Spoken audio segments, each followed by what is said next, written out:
Hello students, welcome back to my YouTube channel. আজকে আমি যে অঙ্কটা করবো, দেখো অঙ্কটা আমি আগে থেকে বোর্ডে তুলে রেখেছি। এটা হচ্ছে ক্লাস 10 এর বাছাই করা অঙ্কের মধ্যে পড়ে, অর্থাৎ এগুলো মাধ্যমিকেও আসে এবং তোমাদের সামনে যে সেকেন্ড টার্ম পরীক্ষা সেখানেও আসতে পারে। তো চলো কথা না বাড়িয়ে আমরা সরাসরি অঙ্কে চলে যাই।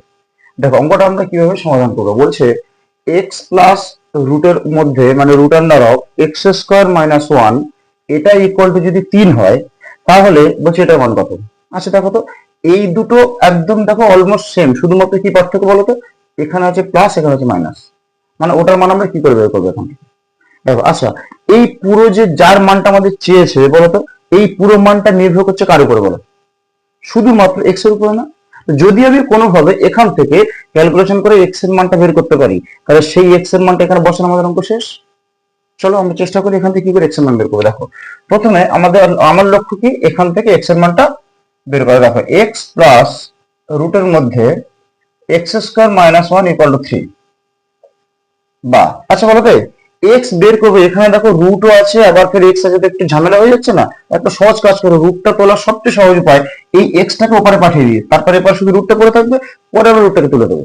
দেখো তাহলে কি লিখবো, রুটের মধ্যে x square minus one equal two, বলো এক্স এপারে প্লাস হয়ে আছে, পরে গেলে কি হবে বলো, মাইনাস। এবার কি কাজ বলো, তুমি দুটো উপায়, হয় তুমি বোথ সাইডে স্কোয়ার করো অথবা বর্গ করো, অথবা আরেকটা উপায় হচ্ছে এপারের রুট ওপারে গেলে কি হয় বলো, বর্গ হয়। মানে এপারে স্কোয়ার যেমন ওপারে গেলে রুট হয়, তেমনি এপারে যে রুটটা উঠবে, রুটটা ওপারে গেলে কি হবে, বর্গ হবে। তাহলে কে পড়ে থাকবে বলো, x square minus one equal to, root ওপারে গেলে বর্গ করে দাও, 3 মাইনাস এক্স তার হোল স্কোয়ার। আচ্ছা দেখো তো, আমার লক্ষ্য এক্স এর মান বের করা, এপারটা কি সূত্র পড়ছে না, কোন সূত্র বলো, A plus beta, sorry A minus beta whole square সূত্র, এইটা এ মাইনাস বি তার হোল স্কোয়ার, এটা ইকুয়াল টু কি, A square minus 2ab plus B square. এটা মানে সেই ছোটবেলার নিয়ম। দেখো কি করছি আমি, X square minus one equal to, দেখো এ স্কোয়ার মানে কি 3 স্কোয়ার। আমি তোমাদের সুবিধার্থে প্রত্যেকটা লাইন কিন্তু ভেঙে ভেঙে করছি, আমি কোনো স্টেপ জাম্প করছি না, কিন্তু তোমরা চাইলে পরীক্ষার খাতে স্টেপ জাম্প করতে পারো। দেখো কি হবে, 3 স্কোয়ার মাইনাস 2, এ মানে 3, বি মানে x, 2ab plus B square, B square মানে বলো কি এক্স স্কোয়ার। এবার দেখো তো, বা x square minus one equal to 9 minus 3 দিয়ে 6 মানে 6x প্লাস এক্স স্কোয়ার। বলো আমার লক্ষ্য কি ছিল, এক্স এর মান বের করা। তাহলে যেখানে যেখানে এক্স থাকবে সবগুলোকে আমি কান ধরে পরে আনবো, বাকি যেখানে এক্স নেই তাকে আমি ওপারে পাঠাবো। দেখো এক্স স্কোয়ার এটা লিখলাম, ওপারে যারা যারা এক্স আছে দেখো মাইনাস 6x এপারে আসলো প্লাস 6x করলাম, ওপারে প্লাস এক্স স্কোয়ারটাকে সমান সমান এপারে আনলাম, হলো minus x square equal to, বলো ওপারে কে পড়ে আছে, শুধুমাত্র পড়ে আছে 9। আর এপারে যে সংখ্যাটা ছিল দেখো মাইনাস ওয়ান, একে ওপারে পাঠাও, পাঠালে কি হবে প্লাস 1। দেখো বা দেখো একই জিনিস প্লাস মাইনাস, তার মানে কি, এটাকে তুমি মনে হয় যদি 5 ভাবো, তাহলে 5 মাইনাস 5 কি হবে, কেটে যাবে না, তাহলে কেটে দাও। কি পড়ে আছে বলো 6x ইকুয়াল টু, বলো 9 রেখে 10, বা এক্স বের করো, বলো এক্স এর সাথে 6 কি সম্পর্ক আছে, গুণ, ওপরে গেলে ভাগ, তাহলে কত হবে 10/6। দেখো কাটাকুটি করো, 2 5 10, 2 3 6, বা এক্স ইকুয়াল টু 5/3। দেখো তো আমার লক্ষ্য কি ছিল, এক্স এর মান, ব্যাস এক্স এর মানটা বের করেছি, এবার ওখানে বসিয়ে দাও, দিলে অঙ্ক শেষ। তো দেখো যার মান চেয়েছে এবার আমি সেটা তুলবো।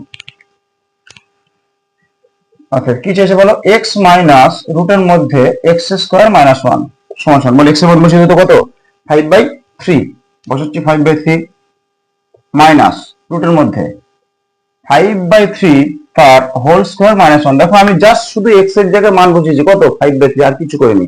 এবার ক্যালকুলেশন করবো, দেখো কি হচ্ছে 5/3 মাইনাস, বলো রুটের মধ্যে 5, এটা স্কোয়ার করা মানে কি, স্কোয়ারটা 5 এর ঘাড়ে বসবে আবার 3 এর ঘাড়ে বসবে, 5 এর ঘাড়ে বসলে কত হবে বলো 25, 3 এর ঘাড়ে বসলে 9 মাইনাস 1 সমান সমান, দেখো কত হচ্ছে 5/3 মাইনাস, বলো রুটের মধ্যে, এটা লসাগু করো, বলো 9 আর এর নিচে 1, তাহলে 9 আর 1 এর লসাগু কত হবে 9। দেখো সহজ উপায়, লসাগু আর হর যদি একই হয়ে যায় না, উপরেটা টুক করে বসিয়ে দাও, তারপরে উপরে 25 ছিল 25 বসে যাবে, মাইনাস।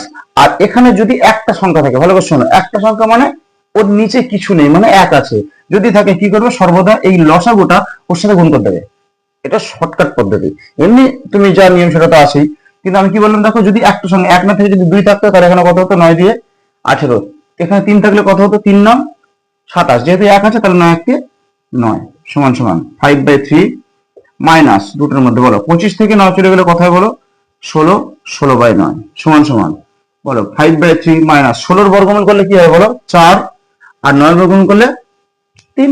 দেখো লসাগু করছে কত হচ্ছে বলো 3 আর 3 একই সংখ্যা, এদের লসাগু কত হবে 3।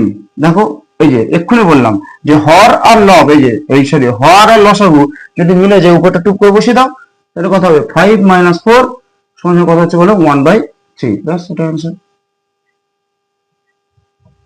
দেখো কত সহজ হয়ে গেল না? ব্যাস অঙ্কটা এটা ছিল।